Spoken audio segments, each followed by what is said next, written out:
Greetings and salutations to all of you fluffy, non-fluffy, beautiful, equally cute, adorable, and oh so wonderful listeners out there. The variations of the intro are now evolving, so I think we've got it now.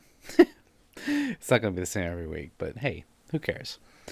So, first things first, I want to just get the elephant out of the way here. Thank you all for the wonderful responses on the last episode about taxes. I just want to say one thing. Ever since that last episode came out about my whole tax issue, everybody that heard it and heard the story has reminded me to do my taxes. So thanks. I'm gonna do that. I'm gonna do my taxes this year. It's almost like I forgot. But no, in all seriousness, that episode did fairly well, and I want to thank you all for the indulging my absolute mayhem and conniption I was having. But you know what? Sometimes things just do be that way, you know. And you all seem to find it pretty amusing. So I'm very proud of that. You know, I'm proud of that story because that is something that I will forever tell for the rest of my life.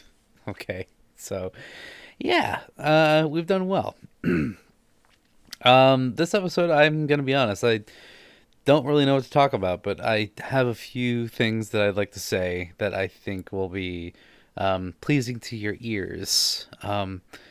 Let me start out by saying, first of all, I am not anti self checkout. Okay? And the reason I say this is because I did a stream tonight on Twitch, twitch.tv/Samson underscore kitty underscore fox. If you want to follow, feel free. I stream there twice a week and do some gaming. It got brought up in the stream that I don't like self checkouts. Now, let me just clarify, okay? I don't hate them. I think that they are a very advanced and convenient piece of technology, and they definitely make things move faster, especially in a country like this one that tends to move at a very fast pace. That being said, I'm not fond of self checkouts, okay? Although I am not anti self checkout. Now, let me just break it down for you.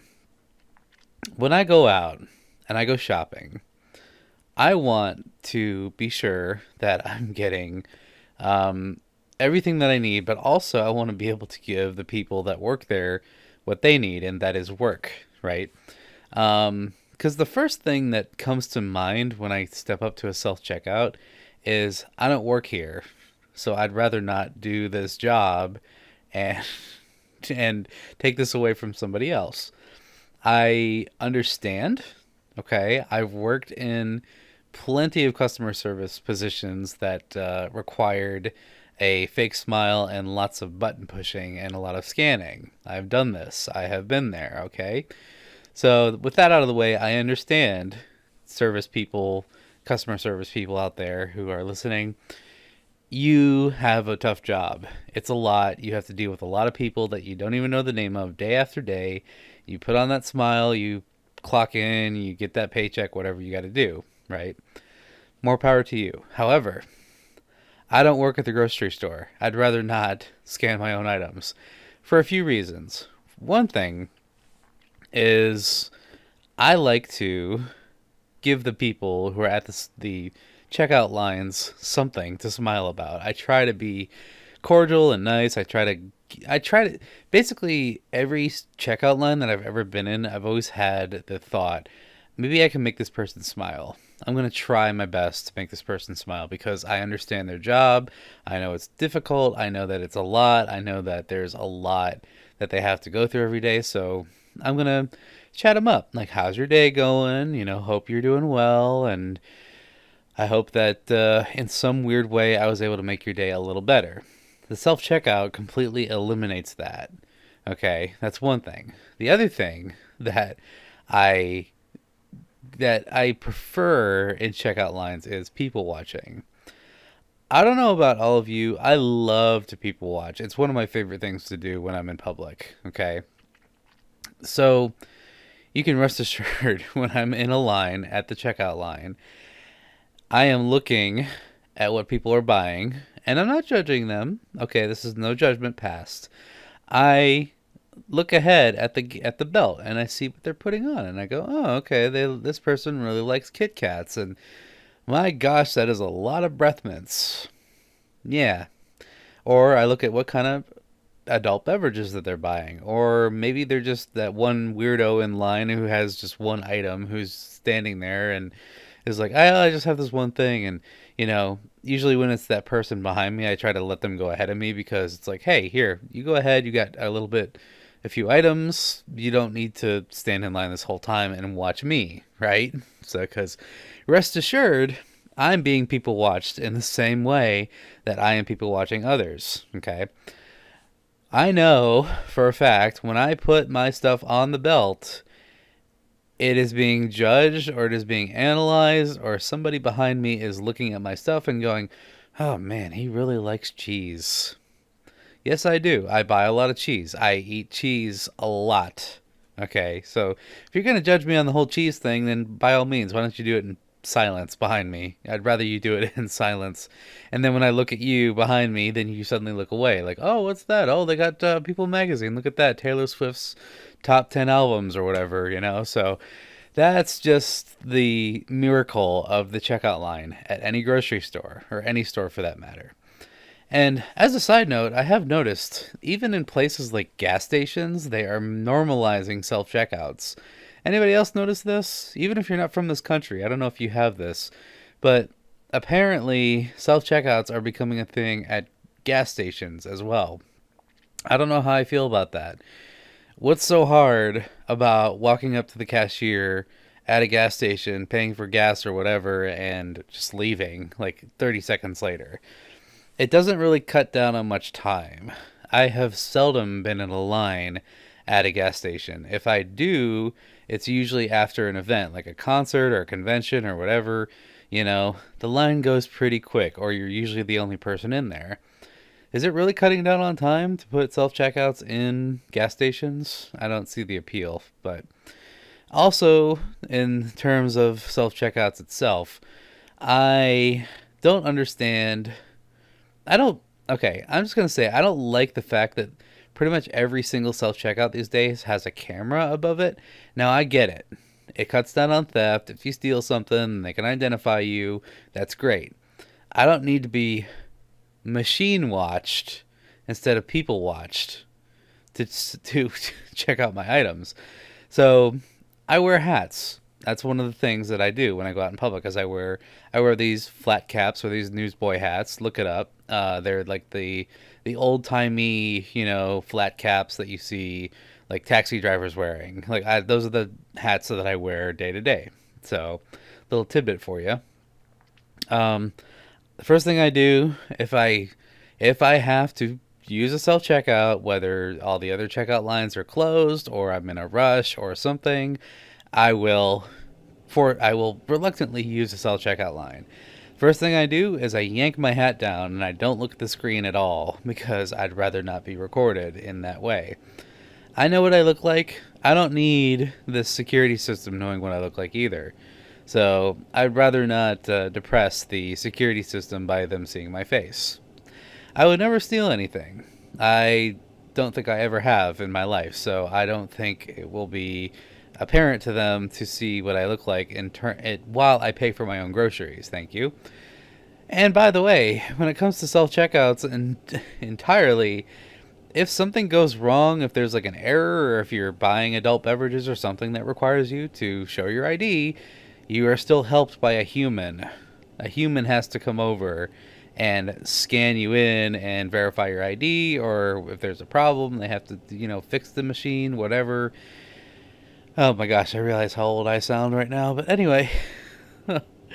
So, yeah, it's kind of counterintuitive. Like if a human's still going to help me with these transactions, if there's a problem or if there's something I need to scan that requires an ID, then it doesn't even matter. Like, what's the point if a human is still going to come over and help me out? So I prefer, as introverted as I am, I still prefer the OG way of checkout lines. It's just how I am. I can't explain it. I don't know what it is. I try to chat up the people who are at the front and the people bagging my stuff and try to give them something that's a little bit better. Just a little bit, a nice little highlight of the day, shall we say. That's just how I am. I prefer the original checkout lines. Again, not anti-self-checkout, but I could do without them. If grocery stores had no self-checkouts, I'd be okay with that. I don't need them. Thank you. That is my little spiel for you. In the same way, it's kind of how I feel about bidets. Okay, now this is a whole different topic, but it kind of reigns on the same idea. I want to clarify, I am not anti-bidet, okay? Bidets are, once again, a nice piece of technology that have been invented for the sake of convenience, okay? Now, forgive me because this is going to get a little different in topic. It's going to get maybe a little, shall we say, PG-13 at most. So I'm going to try and be polite with my words, but I just don't understand the use of a bidet. I don't understand the appeal of it. I mean, I get it, but at the same time, I don't get it. Like, you turn on a little switch and it blasts warm water, where. But the claim for a bidet is that you don't have to wipe. Now, I beg to differ, okay? I still wipe, even if I use a bidet. Yeah, maybe it cuts down on toilet paper. Maybe a little bit. I don't know, but I just can't, I can't even I can't fathom the fact that you can just spray that stuff and then you're good to go. To me, it don't work that way. To me, it's just 2 extra steps, right? So why do I have to use this thing that's going to apparently cut out another element to the process, right? When in fact you're still using the toilet paper, right? So does anybody else do that? This is a rather personal question. I understand this, but that's not a question for the comments, by the way. Please, by all means, I don't wish to put that on anybody. If you don't want to answer the question, please don't answer that question. But the principle is you still have to wipe afterwards. It doesn't make any sense to me. I understand it's a little cleaner, but at the same time, it's you're still using the thing that you already were using. So what's the appeal? What is the appeal? So somebody explain that to me. I don't get it. Also, the thing about bidets is you can control the pressure of it, which now I don't know if any of you are like me, but I have a very particular routine when it comes to doing my business, and if that pressure is too much or if it turns out to be too powerful, then it's gonna cause a lot of bad for the bathroom floor, right? So I don't know. I've never been brave enough to turn that thing all the way up and see what happens. The first time I tried it, it was actually at a friend's house. They were so this friend was like, dude, you got to use it. I just bought it. You got to try it out. And I'm like, okay. So I'd never tried it before. And he was even yelling to me from the other room while I was in the restroom saying, did you use it? Have you used it yet? And I'm like, no, not yet. It's the most awkward social interaction I've had in a while is someone yelling at you from the living room to the bathroom asking you if you use a bidet. So I have not. I had not at that point in time. Then finally I did, and then I was like, Um, well, I guess it's nice, but at the same time, I still got to reach for the paper, you know? So, what am I going to use? Do I just stand up? Like, what's the etiquette here? Okay, here's a question. What is the expected etiquette of a bidet? What are you expected to do? Is there like something that you're supposed to, you just wait after you've used it and just, air dry? I don't know. This is getting, this is getting a little too far, but yeah, to me, those two things are like in the same category as far as technology is concerned. It's counterintuitive in a weird way, you know? It's like, it's almost like electronic toothbrushes. Like, I still have to brush my teeth in the same way that I would, even though this is electronic. But electronic toothbrushes, I can understand. I mean, I do use an electronic toothbrush, but I can understand that a little bit more because the vibrations do help break up a lot more, and it's probably a little bit better for you. But yeah, you're still brushing your teeth the same way. Like, I don't get it. I just don't. Like, what is the ritual for an electronic toothbrush?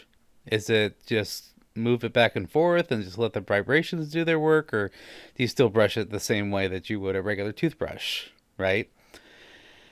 So this is turning out to be this is turning out to be a great episode. I can already tell. This is just what's been on my brain lately. I don't know why.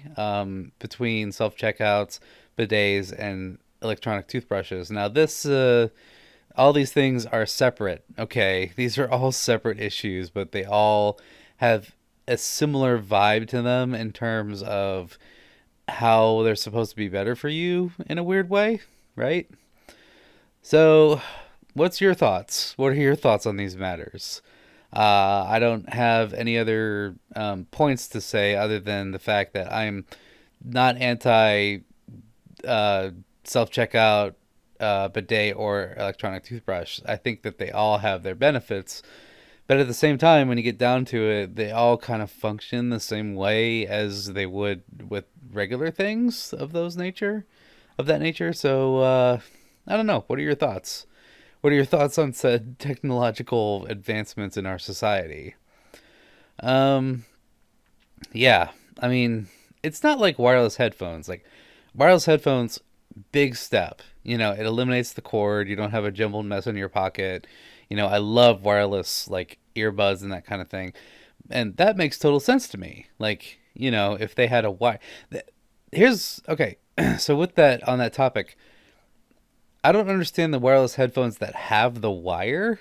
Do you still like people still use these? I think I've seen a few like joggers and things have them. Now I get it. Like they're probably good for management. You take them out, they hang around your neck, sure. But at the same time, it's like I thought the whole point of a wireless headset or wireless earbuds was to eliminate the wire entirely. Yet some of these wireless earplugs and earbuds and headphones still have wires dangling from them. Why? I don't know.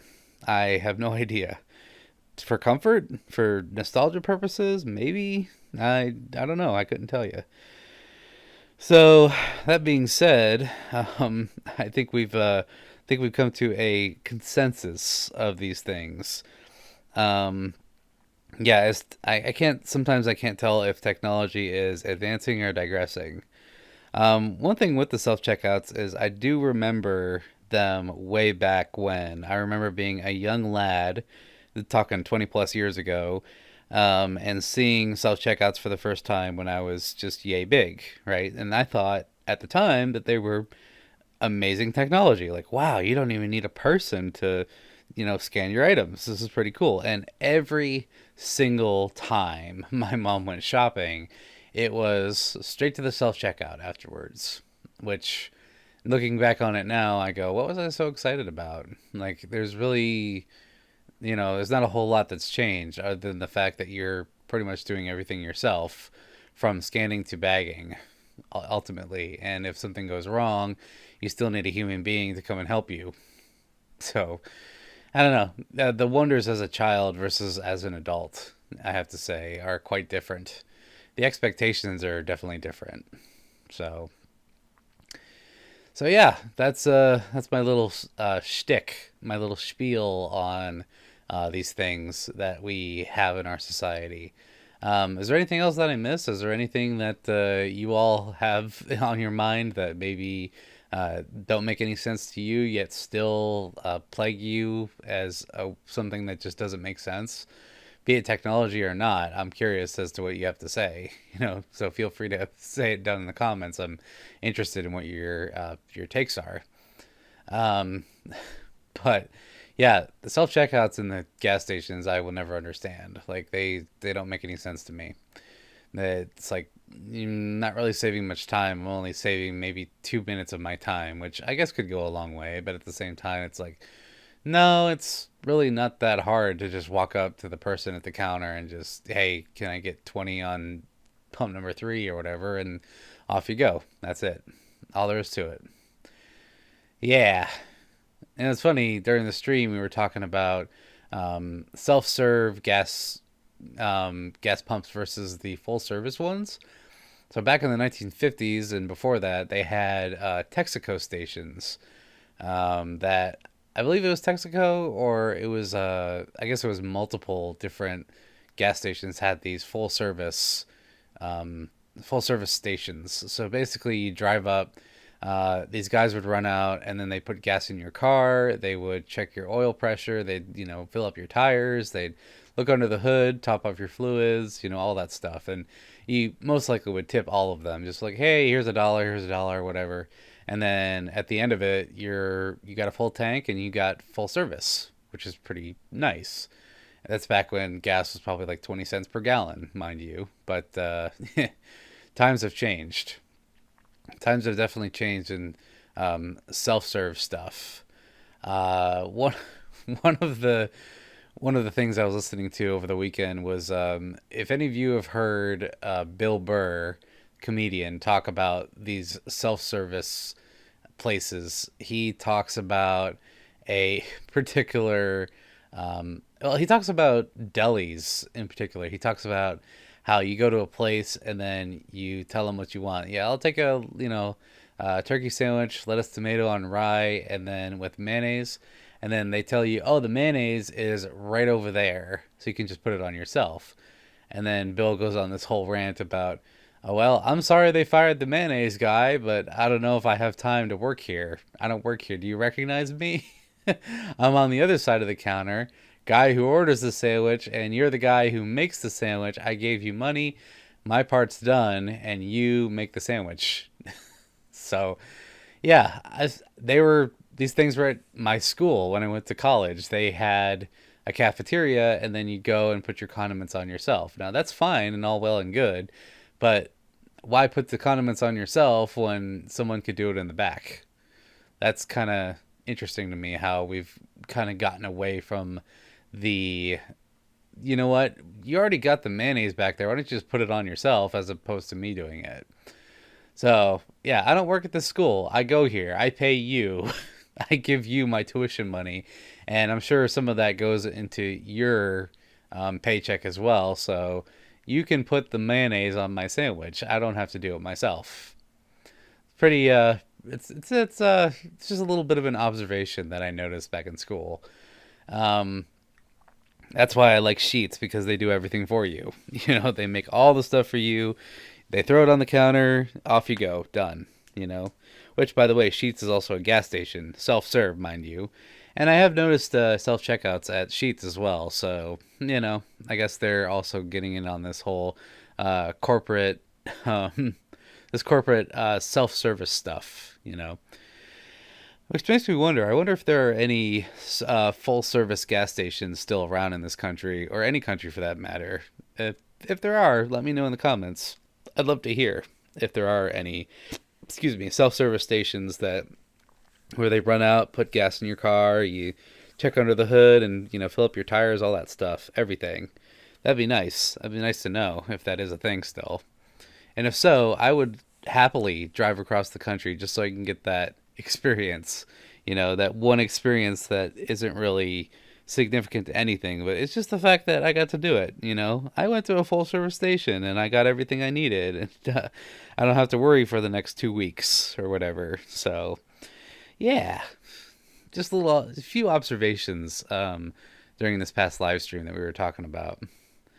Uh, so on a different note, I do want to talk about one thing that happened over the weekend. I went to a small convention, a local convention, to my neighborhood. Uh, it was at a university. It was like basically it was billed as a Comic-Con type convention, but it was more anime centered. If I had to put it into perspective, but I have to say the furry presence at that small convention, it was a day con, by the way, was huge. Like the fur meet that we had there, oh my gosh, it was ginormous. There had to be 50 plus people there. Wow. That's got to be a record for this con because I've been to this one for the past 2, 3 years or so, and it was fantastic. Like just to see everybody there and just enjoy getting to hang around the locals and see people that you knew and new people that you'd never seen before. So, yeah, the furry presence was huge at this con. And by the way, I just want to mention my coworker showed up to this convention. I told him about it. I was like, "Hey, if you guys want to check out, this con, then feel free to come. I'll be there all day on Saturday." And they showed up. Him and his wife showed up, and they had a great time. So, as of this time, my coworker is the only one who knows that I'm a furry at my workplace. This one coworker, and he got to see me in full floof for the first time at this con, and he walked up to me. He knew who I was immediately. He was like, "Hey, it's you," and I was like, "Oh my gosh, it's you!" So that was awesome to see.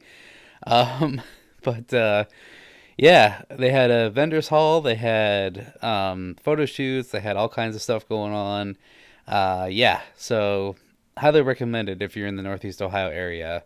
I'm not going to say what the name of the con is just for the sake of privacy because it was a convention for the students at this university, and it wasn't really advertised too well or too much.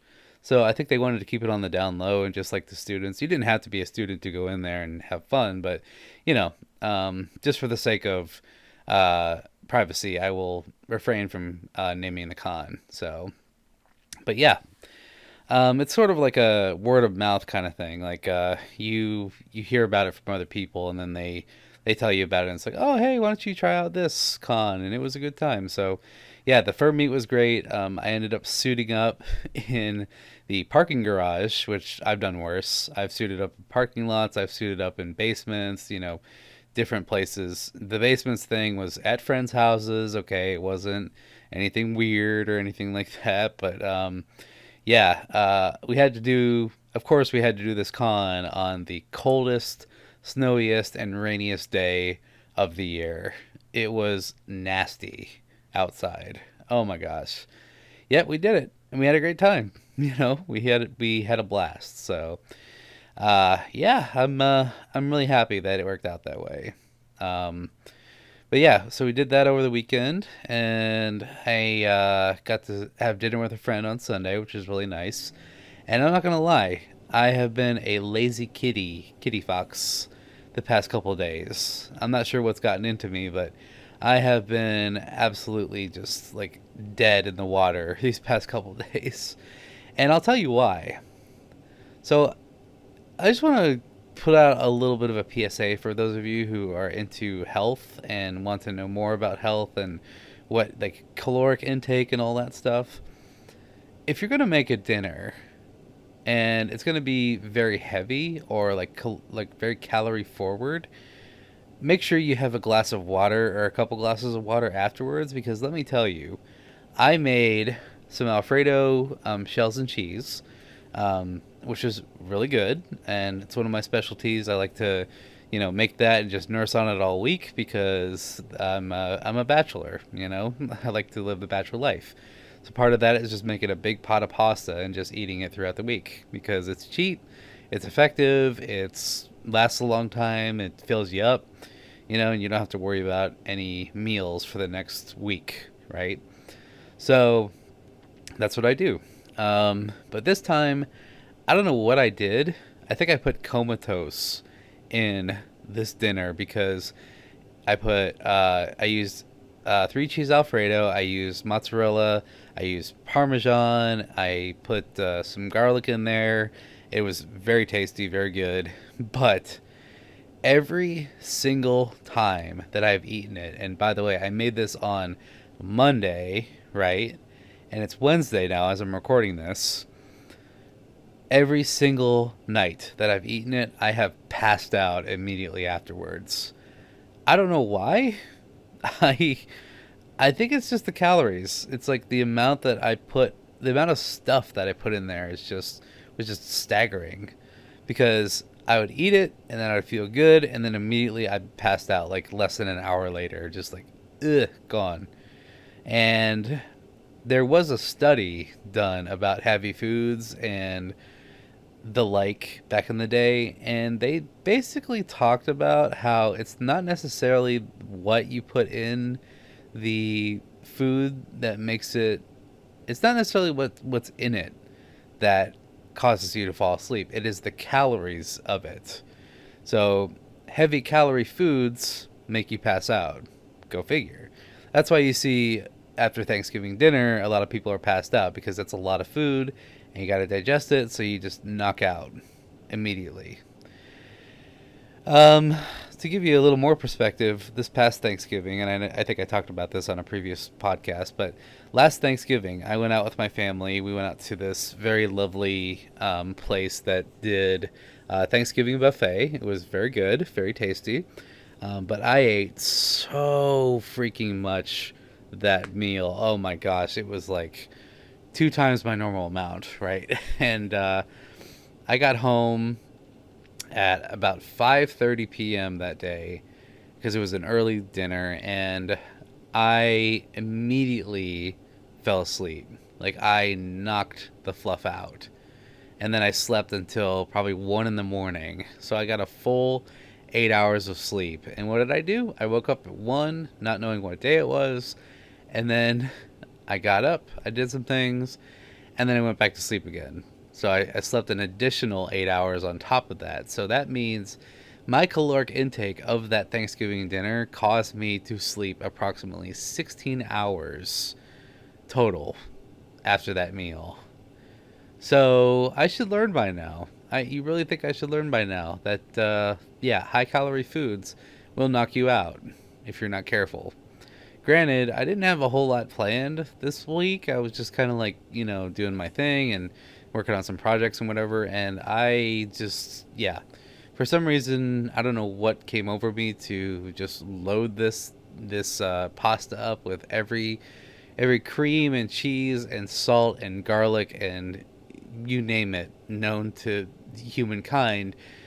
But I did, and every single time I have been a walking disaster. So, or rather, a lying down disaster, because that's what it's been like. Ugh. I don't regret it. It's delicious. It is very good. I am not regretting my decision in making this beautiful dish that I did, but wow, man. Like, drink some water, take it slow, um, because I've also developed this weird habit lately. I stopped packing lunches for my work. I don't know why. I think it's because I seldom take lunch breaks at my work, and that may sound crazy, but here's the thing: when I'm at work, I'm in the zone. Like I am into it. I'm getting work done. I'm a freaking machine at work. So I will do the things that need to be done, and I'll get them done, and then I will get home and eat like an absolute ravenous beast. Like there's no stopping me. Maybe that's a bad thing. Maybe that's why I knocked out so hard, because I worked all day, I didn't have a lunch break, and then I come home and then I eat my weight in calories and then I just pass out. So that's fun. I think the I think the result of this whole entire thing is just the fact that I'm getting older. I can't eat like I used to. Like back in the day, and I'm talking like high school, college days, I could eat like nobody. I could eat calories upon calories and still be upright at the end of the day. Long enough to go home, play some video games until 3 in the morning, and then do the same thing the next day. Like there was no stopping me at the time. And now I get through half of my pasta dish and I'm just like it's not a very proud moment when you're, halfway through your pasta and you want to take a nap. You're just like, you know. So I don't know what it is. It's just age, I guess. Somebody explain it to me. It's got to be age or something close to that. I can't even tell you.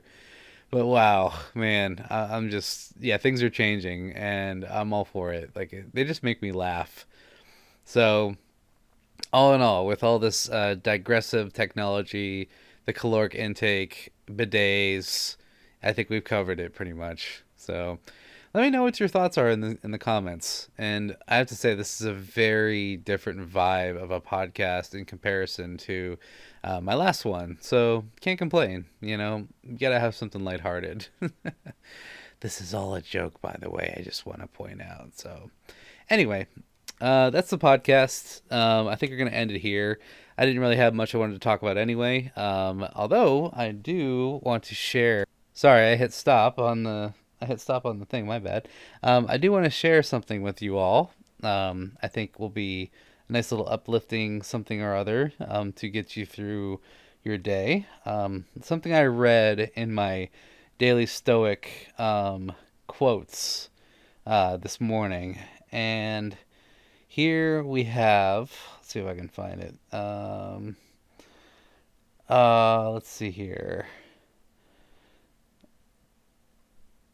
Okay, here it is. This is Marcus Aurelius, Roman emperor, talking about life as he usually did. And he goes on to say, how ridiculous and how strange to be surprised at anything that which happens in life. I'm going to read that one more time. Marcus Aurelius, Roman emperor, from Letters from a Stoic, says, how ridiculous and how strange to be surprised at anything that which happens in life. All in all to say, the things that happen in life are for a reason. The things that happen in our lives are meant to happen the way that they're supposed to. Even when they are not expected of us, even when it's not the result that we wanted, then it is something that we should not be surprised by. So everything that we have in our lives, everything that happens, everything that goes on, I think it's worth saying that we should not be surprised by it.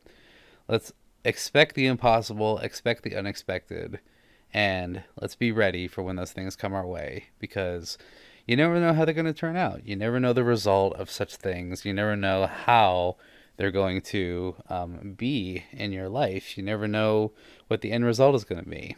As we talked about last week, this is something that we all deal with on a daily basis. Things happen unexpectedly, so let's not be surprised by them. Instead, let's embrace them and let's bring them to our perspective and let's respect them for what they are, because the only thing that we can change about it is our own perspective of how we react to it.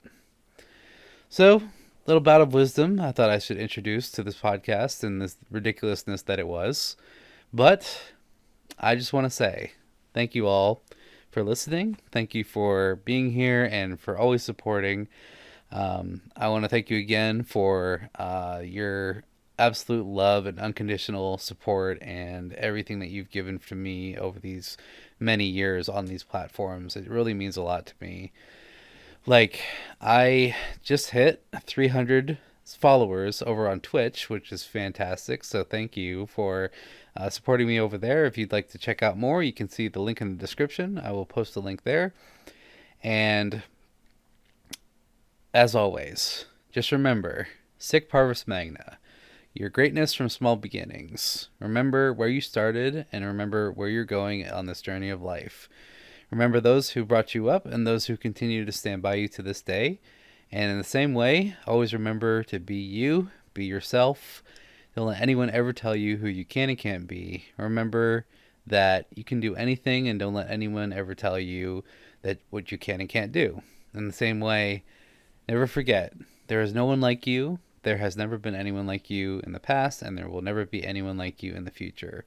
Only you can do the things the way that you can, and the best way that you can, the best way that you can make them happen possible. Just remember that you are unique. The world needs you just the way that you are, and never forget and never give up. So until next time, this is Samson Kitty Fox. Thank you for listening. Thank you for indulging me on this roller coaster of a rant or rampage, whatever you want to call it. And I just want to say that I love you all so much. Until next time, I'll see you then. Bye. Bye-bye. Love you all. Meow meow.